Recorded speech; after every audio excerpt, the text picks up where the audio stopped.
Good morning and a very warm welcome back to the channel. So the Royal Enfield Himalayan has only got 24 brake horsepower, so that's got to mean it's a good beginner bike, right? Well, maybe not always. Let's go for a ride and figure this thing out.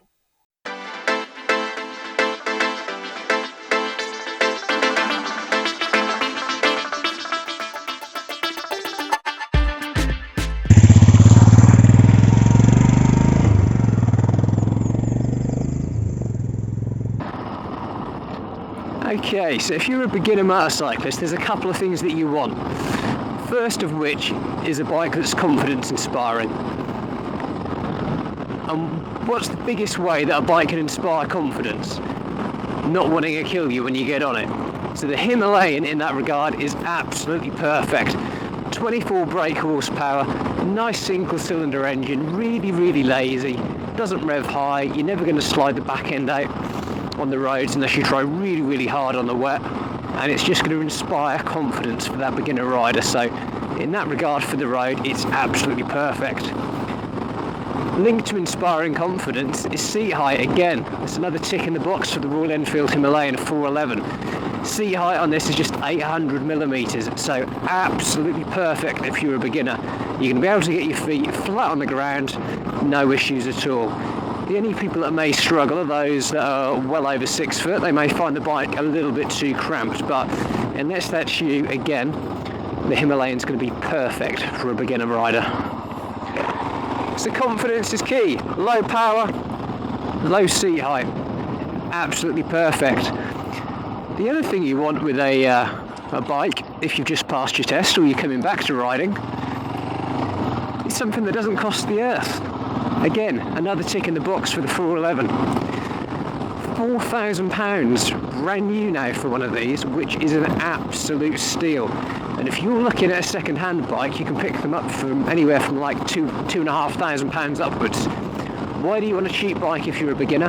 Let's face it, you're probably going to drop it or fall off of it. We all started somewhere, and it's going to happen. It's not if it happens, probably just a matter of when. So you don't want to be throwing a 10, 15, 20,000 pound bike down the road. So again, another tick in the box for the Royal Enfield Himalayan. Now there is one situation where this may not be the perfect bike for you, and it contradicts everything I've just said. So if you're a beginner, you may very quickly outgrow this bike in terms of power. Certainly back when I was a little bit younger and I first passed my test, I started off on something fairly sensible, which was a Kawasaki ER5.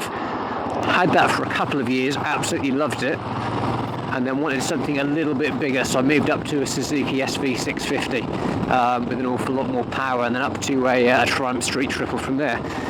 So if you're somebody that wants to start on a sensible bike, and this definitely is one of those, it's going to be perfect for you. But just bear in mind, if you're a little bit younger, you may outgrow it within a couple of years. So if that's going to be you, I'd recommend picking one up second hand. Like I said, they're an absolute steal at the moment, second hand and brand new, but buy one second hand, you might lose £500 if you're lucky in a couple of years, and then you can trade up and buy something a little bit bigger and a little bit more powerful. But if you're the kind of person who's happy with this, absolutely fine. It's not going to be an issue for you at all.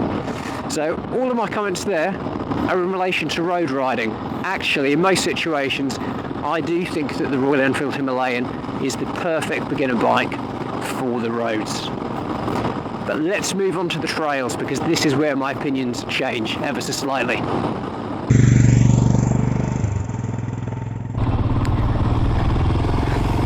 Okay, so let's do some green lanes and talk about the Himalayan's credentials for new riders or returning riders. So, when we're riding off-road, are there any differences in what we're looking for compared to riding on-road? Well, the simple answer is no. We want something that inspires confidence. Again, the Himalayan with that lazy engine is just going to pootle along off-road for you. You're never really going to get in any crazy danger, and there's not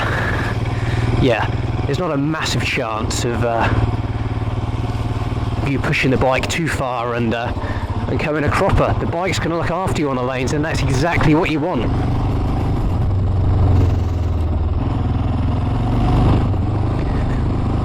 positive of the low seat height on the road is again a positive on the trails. Let's just slow down, peel past this lady. Thank you very much.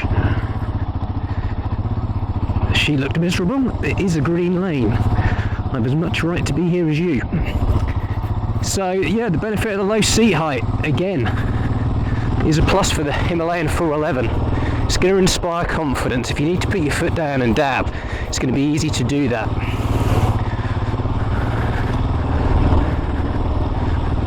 So why could this bike not be the perfect bike for you off-road if you're a beginner rider or returning rider? The simple answer is the weight. At 200 kilograms, this isn't the best bike for a beginner off-road. It simply isn't. Is this one of the best adventure bikes you can get off-road for beginners? Yes, because of everything I've just mentioned. Thank you very much. See, little smile. Doesn't hurt, does it? Anyway, nothing me being grumpy today. So, yeah, in terms of adventure bikes off-road for beginners, yeah, this is one to go for, 100%. It's going to look after you. It's got the low seat height. So if you want to... Oh my god, what has happened here? Well, that 4x4s have been down here, aren't they? Blimey. Yeah, if you want to dip your toe into the adventure bike market off-road as a beginner, this is a great place to start. But would you be better on something else? Maybe a CRF that's a little bit lighter, or maybe like an old TTR 250 like I used to have, or a Kawasaki KLX 250, or a Honda XR, something like that. You know, I think you would, because you can cut your teeth on that. Have a few falls on it. Again, it's probably going to be a little bit older, a little bit cheaper. You don't mind if you drop it. And then when you transition, you build that confidence up, and then you take your adventure bike off-road, you're going to be in a much, much better position to do that, because you've had that experience of a lighter bike. But yeah, adventure bike off-road is never going to be as good as a dual sport, as an out enduro. Of course it's not. And that's where I think you could come a cropper if you're if you're new to riding. So yeah, be careful, be safe out there, make the right choice for you. I hope you found that useful, folks. As always, thank you all so much for watching. Take care, ride safe, and until next time, goodbye.